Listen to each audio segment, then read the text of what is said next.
Good morning. My name is Cedric, and as a site engineer working on various high rise projects here in Quezon City, I spend a lot of time looking at gray mud, or as we call it, freshly mixed concrete. Whenever a transit mixer arrives on site, the first thing we do before a single drop goes into the foundation or columns is perform a routine task known as the concrete slump test. Today, I am going to teach you exactly how to do it and why this seemingly simple task is the ultimate guardian of structural safety.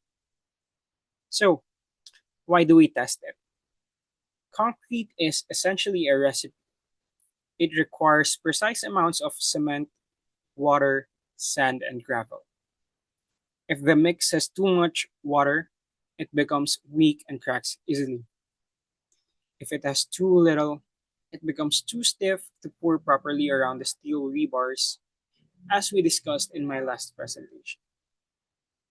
The slump test gives us immediate on site feedback about the workability and consistency of the batch. It tells us in a matter of minutes if the concrete is safe to use or if we need to reject the entire truckload. To perform this task, we don't need high tech computers. We rely on some very basic, purely mechanical equipment. First, we need the slump cone, also known as an Abrams cone. It is a hollow metal cone, open at both ends.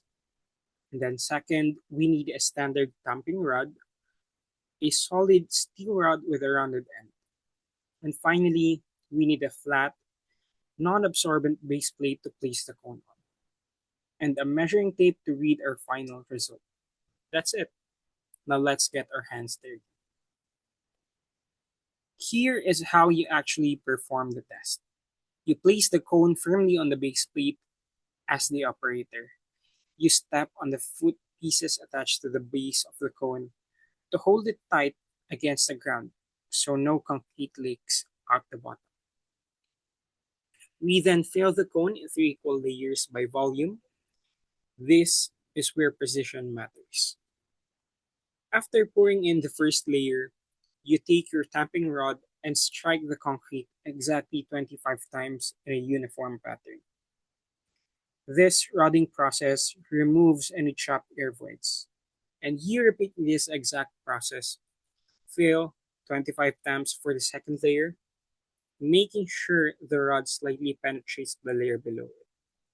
Finally, you overfill the third layer, tamp it 25 times, and use a rolling motion with the rod to strike off the excess concrete perfectly level with the top of the cone. Now comes the moment of truth.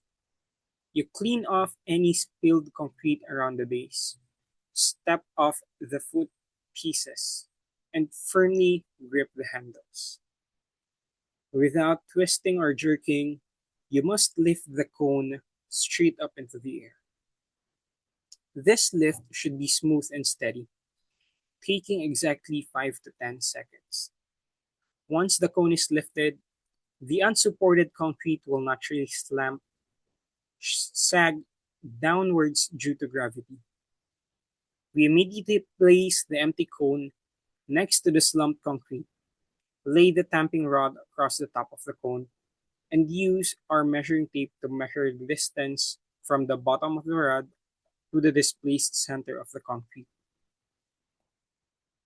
The number on the tape measure is our slump value, but the shape of the concrete tells us the real story. There are three possible outcomes you might see. First is a true slump.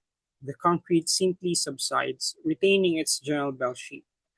This is what we want to see. It means the mix is cohesive and the recipe is correct.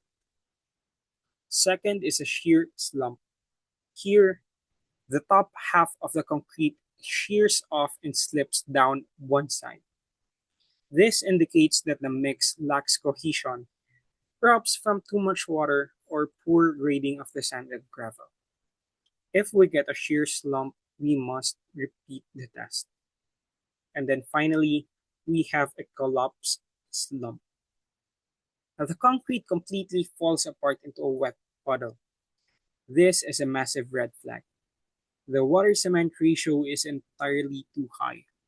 The mix is incredibly weak, and the truckload of concrete will be immediately rejected and sent back to the batching plant. To conclude, the concrete slump test might seem like a simple routine involving a metal cone and a stick, but it is the critical first line of defense in civil engineering. By following this precise routine of layering, rodding, lifting, and measuring, site engineers ensure that the buildings you live and work in are poured with a foundation of strength. Thank you for your time, and are there any questions about the slump testing process? If there's none, then thank you for your time, and here are the sources for the images.